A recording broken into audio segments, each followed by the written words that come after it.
Bonjour, aujourd'hui je vais vous expliquer pourquoi les aficionados du petit écran sont beaucoup plus susceptibles de développer une démence que le reste de la population. La télévision serait susceptible d'accroître de façon significative les risques de démence.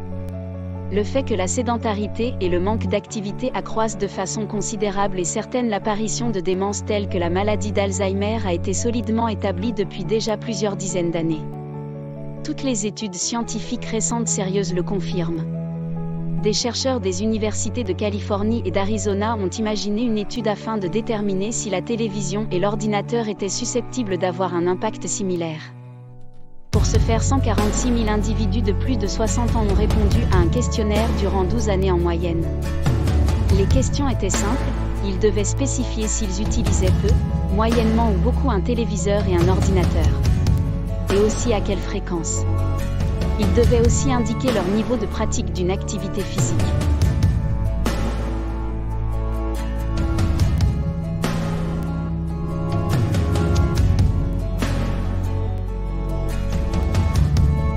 Une démence se définit par une dégradation des capacités de mémorisation, de raisonnement, de réaliser un certain nombre de tâches quotidiennes.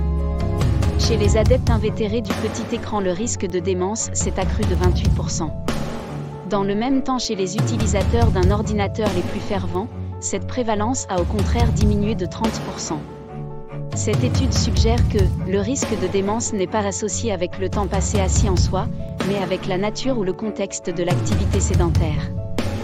Donc l'ordinateur et la télévision n'ont pas du tout le même effet sur la plasticité cérébrale au fil des années.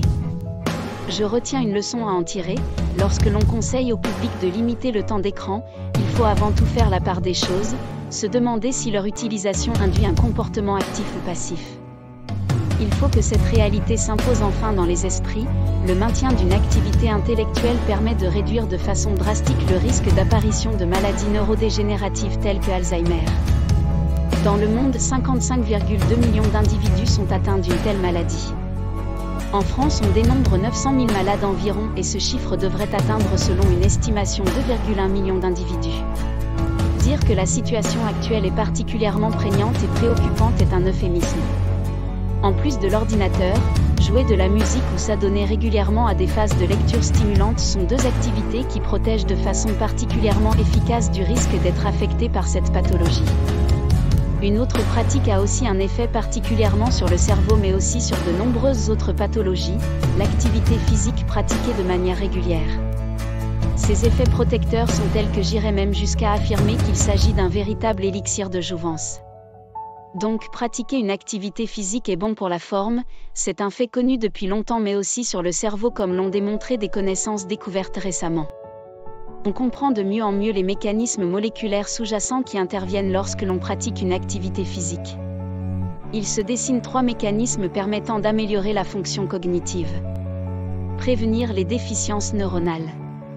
Prévenir le déclin fonctionnel cérébral lié au vieillissement ou à la survenue d'une maladie. Et aussi peut-être améliorer l'efficacité des traitements par neurothérapie existants. Ainsi, il est aujourd'hui acquis et démontré que l'exercice physique exerce un effet protecteur sur les maladies neurodégénératives.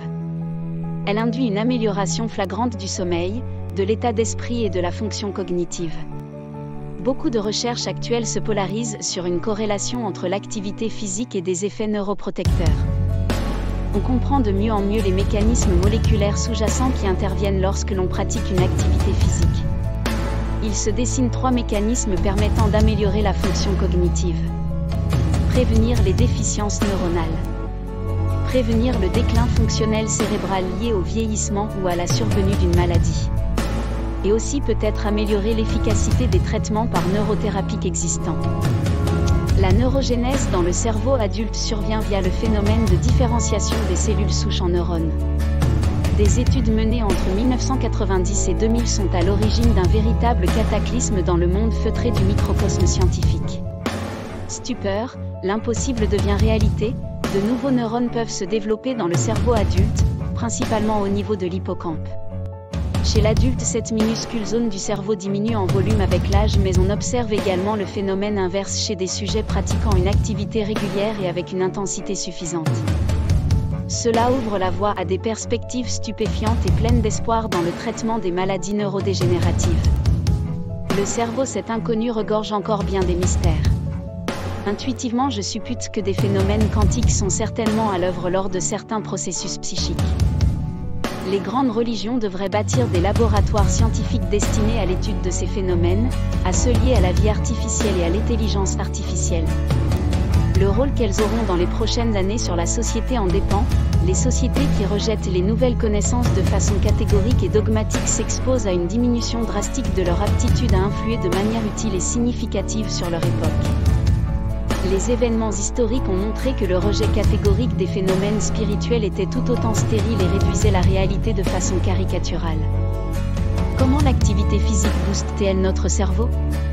La neurogenèse dans le cerveau adulte concerne le phénomène de différenciation des cellules souches en neurones. La confirmation de la possibilité chez un adulte de développer de nouveaux neurones fonctionnels est l'aboutissement de plus de 40 années d'expérimentation et reste une révolution dans le domaine des neurosciences. De 1990 au début des années 2000, les résultats des chercheurs ont prouvé que de nouveaux neurones pouvaient se développer dans le cerveau d'un adulte, laissant entrevoir ainsi de nouvelles perspectives dans le traitement des maladies neurodégénératives. Le processus de neurogenèse chez l'adulte se produit principalement dans l'hippocampe. Merci d'avoir regardé cette vidéo. Et à bientôt sur blog richelibre.com.